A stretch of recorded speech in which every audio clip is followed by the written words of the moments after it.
إلى السحار، وصلت إلى ياسين، إلى ملك النهائي في هذا الملعب. ياسين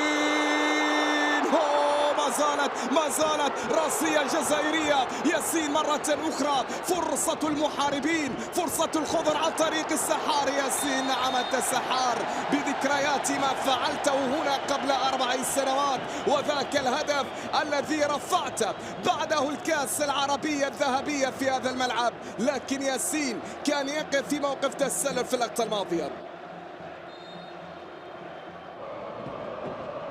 ياسين يلعب لك كرة عالية خطيرة. الله الله الله،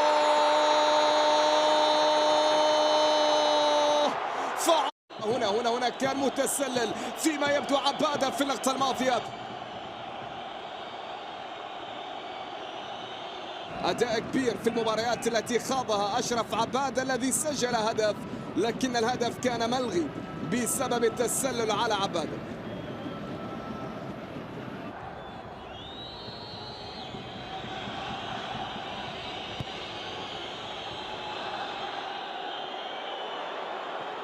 هنا بينية ممتازة، بولبينا راح، بولبينا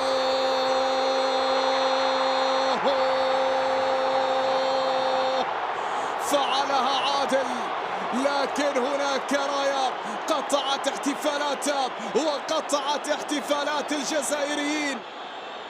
شهيد الكرة الأخيرة الجزائر سجلت، لكن التسلل كان موجود. بولبينا كان متسللا في اللقطة الماضية، وبالتالي الهدف أبيض. الهدف يلغى للمنتخب الجزائري. مجيد بوغيرا،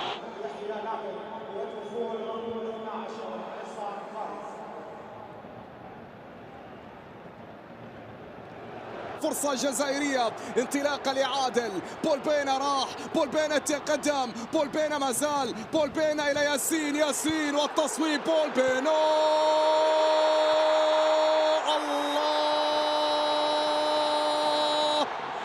عد أيها التاريخ، فقد آن للذكريات أن تعود.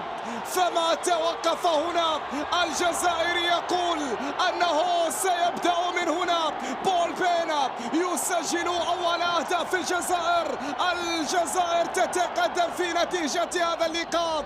الجزائر عن طريق بولبينا، ما ألغي في الشوط الأول يعوض في شوط المباراة الثاني.